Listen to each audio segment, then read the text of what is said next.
Friends, welcome to my channel. இன்றைக்கி நான் இந்த வீடியோவில் என்னோடய கிச்சனை வந்து எப்படி ஆர்கனைஸ் பண்ணியிருக்கேன். இது வந்து ரொம்ப சின்ன கிச்சன். எப்படி இதை வந்து நான் ஆர்கனைஸ் பண்ணி வச்சுருக்கிறேன் அப்படிங்கிற வீடியோவை தான் உங்களுக்கு ஷேர் பண்ணிக்கலான்னு இருக்கேன். என்னோட இந்த வீடியோ உங்களுக்கு பிடிச்சிருந்துச்சின்னா மறக்காமல் லைக் பண்ணுங்கள், கமெண்ட் பண்ணுங்கள், சப்ஸ்கிரைப் பண்ணுங்கள். இப்போ இது வந்து ரொம்ப நாள் அதாவது ஒரு 2 வீக்ஸாக நான் கிச்சனை வந்து லைட்டாக சும்மா ரொம்ப டீப் க்ளீனிங் பண்ணாமல் வச்சுருந்தேன். அதனால நான் இந்த தரம் க்ளீன் பண்ணலான்னு பார்த்துட்டு ரொம்ப சின்ன கிச்சன் அப்படிங்கிறதுனால நான் அடிக்கடி க்ளீன் பண்ணி வச்சுருவேன். அதனால் ஈஸியாக இருக்கும். ஸோ இன்றைக்கி டீப் க்ளீனிங் ஒன்று பண்ணலாம் அப்படின்னு சொல்லிட்டு கவுண்டர் டாப்பில் உள்ளதெல்லாம் எடுத்து வச்சுட்டு இதில் நான் வந்து சர்ஃப் எக்ஸல் அப்படி இல்லாட்டி விம் லிக்விட் வந்து தண்ணியில் கொஞ்சம் மிக்ஸ் பண்ணி நீங்கள் டைல்ஸ்க்கெல்லாம் இந்த மேலே வந்து நீங்கள் இது பண்ணினீங்கன்னா நீட்டாக இருக்கும். நான் எப்போயுமே அப்படி தான் செய்வேன். என்னோடய கிச்சன் கவுண்டர் டாப்பில் பார்த்திங்கன்னா ஒரு இண்டக்ஷன் ஸ்டவ் ஒன்று இருக்கும், ஒரு கேஸ் குக்கர் ஒன்று இருக்கும், அது போக ஒரு மிக்ஸி வச்சுருப்பேன், ஓரத்தில் பழக்கூடை ஒன்று வச்சுருப்பேன்.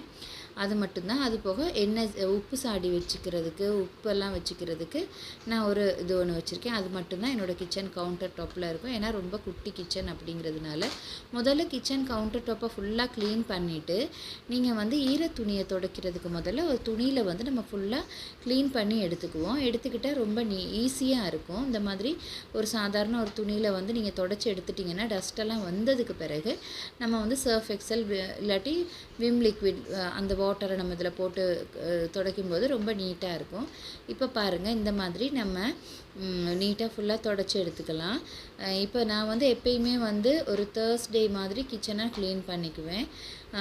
அப்போ எனக்கு கொஞ்சம் ஈஸியாக இருக்கும். அது போக டெய்லி வந்து கிச்சனை அப்பப்போ சமைக்கும் போதே துடைச்சிட்டோம்னா எனக்கு அது ரொம்ப ஈஸி. டீப் க்ளீனிங் அப்படின்னு பார்த்தீங்கன்னா ஒன்ஸ் இன் அ வீக், அதாவது ஃப்ரைடே வந்து நான் வெஜ் சமைப்போம், சாம்பிராணி போடுவோம் அப்படிங்கிறதுனால தேர்ஸ்டே நைட் வந்து நான் அது ஃபுல்லாக டீப் க்ளீனிங் பண்ணிடுவேன். இப்போ பாருங்கள், இது வந்து ரொம்ப நாளாக எனக்கு கொஞ்சம் வேலைகள் இருந்ததுனால செய்ய முடியாதனால ரொம்ப இதாக இருந்துச்சு. ஸோ நான் அதெல்லாம் ரொம்ப வந்து க்ளீன் பண்ணாதனால இன்றைக்கி கொஞ்சம் வேலை கூட மாதிரி இருந்துச்சு. ஸோ கிச்சனை எப்படி சரி க்ளீனாக வச்சுக்கணும் அப்படின்னு சொல்லிட்டு இன்றைக்கி ஃபுல்லாக டீப் க்ளீனிங் போட்டுக்கிட்டேன். ஃப்ரெண்ட்ஸ், இப்போ இது மாதிரி நம்ம வந்து சர்ஃப் எக்ஸல் இல்லாட்டி விம் லிக்விடை போட்டு பண்ணி எடுத்துக்கும் பொழுது கிச்சன் வந்து நீட்டாகவே இருக்கும் எப்பயுமே. இப்போ பாருங்கள், இந்த ஷெல்ஃப் வந்து நான் சும்மா அதை அப்பப்போ எடுத்து இதெல்லாம் வச்சுருந்தேன். ஸோ இப்போ அதெல்லாம் சேர்த்தே க்ளீன் பண்ணிடுவோம் அப்படின்னு சொல்லிட்டு எல்லாத்தையும் நான் எடுத்து கவுண்டர் டாப்பில் தான் வைக்கிறேன். இப்போ இதில் வந்து இந்த மாதிரி பாட்டில்ஸ் எல்லாம் நான் பிளாஸ்டிக்ஸில் வாங்கியிருந்தேன். இதை வந்து நீங்கள் அப்பப்போ அதில் உள்ள திங்ஸை நீங்கள் யூஸ் பண்ணதுக்கு பிறகு அந்த எம்டி பாட்டில்ஸ் எல்லாம் வந்து நீங்கள் அப்பப்போ கழுவி வச்சுக்கிட்டிங்கன்னா நீட்டாக இருக்கும். எல்லாம் சேர்த்து அப்படி கழுவுவோன்னு செய்யும்போது நமக்கு வேலை வந்து நிறைய இருக்க மாதிரி இருக்கும். இதில் நம்ம ஒரு சீனியோ இல்லாட்டி ஒரு தேயிலை தூளோ அப்பப்போ நமக்கு டீ பேக்கெட்ஸ் அதெல்லாம் போட்டு வச்சுருப்போம், பருப்பு அதெல்லாம் போட்டு வச்சுருப்போம். அப்பப்போ முடியும் போது எடுத்து கழுவி வச்சிட்டோம்னா எப்பயுமே நீட்டாகவே இருக்கும் கிச்சன். நான் எப்பயும் அப்படி தான் செய்கிறது. இப்போ இந்த பாருங்கள், இந்த ஷீட் விரிச்சிருக்கிறது கூட நம்ம சும்மா லைட்டாக தொடச்சி எடுத்துட்டாலே போதும். இதை மாற்றணும்னு தேவையில்லை. இதை நம்ம சும்மா ஈர துணியில் தொடச்சி எடுத்துட்டாலே நீட்டாக வந்துடும். இப்போ இந்த மாதிரி ஒரு அஞ்சரை பெட்டி நான் வச்சுருக்கேன். இதில் தான் நான் வந்து கடுகு, வெந்தயம், சீரகம், உளுந்து, மஞ்சள் தூள் எல்லாம் போட்டு வச்சுருப்பேன். இப்போ நிறைய டிசைனாக அஞ்சரை பெட்டி மாதிரி சின்ன பாட்டில்ஸ் எல்லாம் வந்துருச்சு. ஆனால் எனக்கு என்னமோ தெரியாது, இதுதான் ரொம்ப ஈஸி. டக்குன்னு திறந்தோமா, கடுகு, வெந்தயம், சீரகம், சோம்பு, உப்புத்தூள், மஞ்சள் தூள், அதெல்லாம் உளுந்து எல்லாம் அதில் இருக்கும். அப்போ எனக்கு ஈஸியாக இருக்குங்கிற மாதிரி தோணுனால நான் அது வாங்கலை. ஆனால் வாங்கலான்னு இருக்கேன். இப்போ பாருங்கள், ஃபைனலாக இப்படி தான் கிச்சன் கவுண்டர் டாப் ஆர்கனைஸ் பண்ணதுக்கு பிறகு இருந்துச்சு. இதை நம்ம எப்பயுமே மெயின்டைன் பண்ணி வச்சுக்கிட்டோம்னா அப்பப்போ நீட்டாகவே இருக்கும். சேர்த்து வச்சு செய்யலான்னு இருந்தோம்னா ரொம்பவே நமக்கு வேலை கூடுதலாக இருக்க மாதிரி இருக்கும். ஸோ அப்பப்போ நம்ம அதை க்ளீன் பண்ணி நீட்டாக வச்சுக்கிட்டோம்னா ஈஸியாக இருக்கும். இப்போ கிச்சன் ஷெல்ஃபை நான் இது பண்ணிவிட்டேன். இப்போ கவுண்டர் டாப்புக்கு கீழே இருக்க ஷெல்ஃப் பாருங்கள், ரொம்ப இதாக இருந்துச்சு. அதை வந்து இப்போ நான் மாற்றலான் இருக்கேன். இப்போ பாருங்கள், இந்த மாதிரி நான் வந்து வால்பேப்பர் தான் இதுக்கு நான் ஒட்டியிருந்தேன்.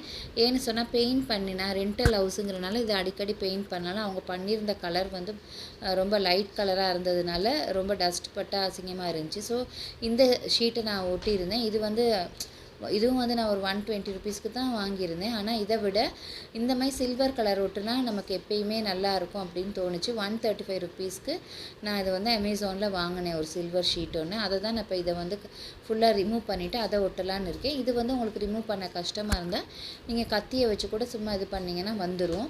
இதில் தண்ணியெல்லாம் கொஞ்சம் பட்டிருந்ததுனால கொஞ்சம் ரிமூவ் பண்ண எனக்கு கஷ்டமாக இருந்துச்சு. ஸோ மெதுவாக இதை ரிமூவ் பண்ணி எடுத்துட்டேன். பாருங்கள், இந்த கலர் பெயிண்ட்டுங்கிறதுனால நம்ம இதில் எந்த திங்ஸையும் வச்சாலும் நீட்டாக இருக்காது. ஸோ அந்த மாதிரி நம்ம பேப்பர் ஒன்று விரித்து வைக்கும் பொழுது, அதாவது பேப்பர்னால் நான் சொல்கிறது சில்வர் கலர், அந்த மாதிரி கலர்கள் நம்ம போட்டு வைக்கும் பொழுது நீட்டாக இருக்கும். இப்போ பாருங்கள், இந்த அளவுக்கு கலண்டு வந்துருந்துச்சு. இது மிச்சத்தை நான் வந்து கத்தியால் இது பண்ணி கலட்டுனேன். இந்த பாருங்கள், இப்போ நான் அந்த ஷீட்டை வச்சு பார்த்துட்டு பேஸ்ட் பண்ணலான்னு இந்த கலர் ஷீட் தான் வாங்கியிருந்தேன்.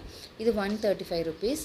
இப்போ இதை வந்து கொஞ்சம் ஒரு ஓரத்தில் வந்து நான் இப்படி மெஷர்மெண்ட் பண்ணி பார்த்துட்டு இந்த மாதிரி பாருங்கள், ஓரத்தில் நான் லைட்டாக ஒட்டியிருக்கேன். ஒட்டிட்டு கீழே உள்ள பேப்பரை இழுத்துட்டு நம்ம மேலே ஒரு கிளாத் ஒன்று வச்சு இப்படி தேய்ச்சிட்டு வந்தாலே இந்த ஷீட் பேஸ்ட் ஆயிடுது. இது நானும் ஒரு யூடியூப் வீடியோவில் ஒருத்தவங்க ஒட்டியிருந்ததை பார்த்துட்டு தான் செஞ்சேன். இது சிங்க்குக்கு கீழே அந்த இடம் இவ்வளோ இதாக இருந்துச்சு. ஸோ இதையும் நம்ம நீட்டாக வச்சுக்குவோன்னு சொல்லிட்டு அதையும் வந்து ஃபுல்லாக ரிமூவ் பண்ணிவிட்டு அதுலேயும் நான் ஷீட்டை விரிச்சிட்டு இதில் நான் ஒரு கிழங்கு வெங்காய கூட ஒன்று வச்சுருந்தேன். அது போக இதில் நான் கொஞ்சம் திங்ஸ் போட்டு வச்சுருக்கேன். சிலிண்டர் ஒன்று, மிக்ஸி ஜார்லாம் யூஸ் பண்ணாத மிக்ஸி ஜாரை பின்னாடி வச்சுருக்கிறேன். இந்த மாதிரி ஒரு ரேக் தான். இந்த ரேக்கையுமே வந்து நான் ஒயிட் கலர் பெயிண்ட் ஒன்று வாங்கி அடிக்கலான்னு திங்க் பண்ணிக்கிட்டு இருக்கேன். ஏன்னா அது ரொம்ப இதாக இருந்துச்சு. இது புதுசு தான், ஆனால் உப்பு தண்ணி பட்டு இந்த மாதிரி ரஸ்ட் ஆகி இருந்துச்சு. ஸோ அதனால் நான் புதுசு ஒன்று வாங்குறதுக்கு அதே பெயிண்ட் பண்ணலாம் அப்படின்னு யோசிச்சுக்கிட்டு இருந்தேன்.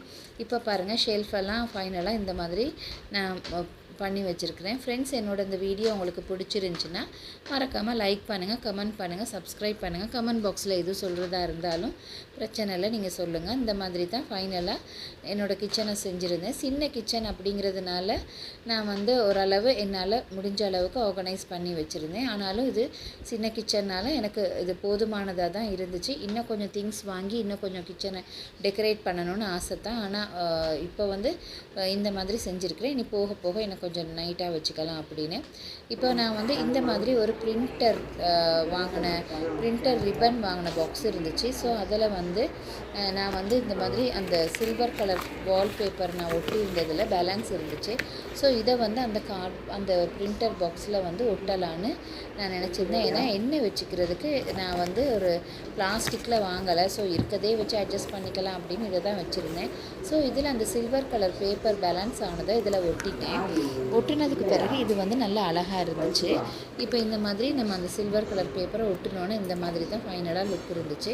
ஸோ இதை நம்ம அந்த கிச்சன் ஷெல்ஃபில் மேலே வச்சுட்டு இதில் நம்ம எண்ணெயை போட்டு வச்சுக்கலாம் அப்படின்னு சொல்லி இந்த மாதிரி நான் வச்சுட்டு இதில் எண்ணெயெல்லாம் நான் அடுக்கி வச்சுருந்தேன். இப்போ இது வந்து இப்படி வைக்கும் பொழுது எனக்கு நீட்டாக இருக்கிற மாதிரி தோணுச்சு. பாருங்கள், இதில் வந்து நான் தேவையான எண்ணெயெல்லாம் இதில் நான் வச்சுக்கிட்டேன். ஃப்ரெண்ட்ஸ், உங்களுக்கு பிடிச்சிருந்துச்சின்னா என்னோடய வீடியோவை மறக்காமல் லைக் பண்ணுங்கள், கமெண்ட் பண்ணுங்கள், சப்ஸ்கிரைப் பண்ணுங்கள். இந்த மாதிரி கிச்சனை எப்பயுமே நம்ம நீட்டாக வச்சுக்கலாம். Okay friends, thank you. கண்டிப்பாக சப்ஸ்கிரைப் பண்ணுங்கள். Once again thank you.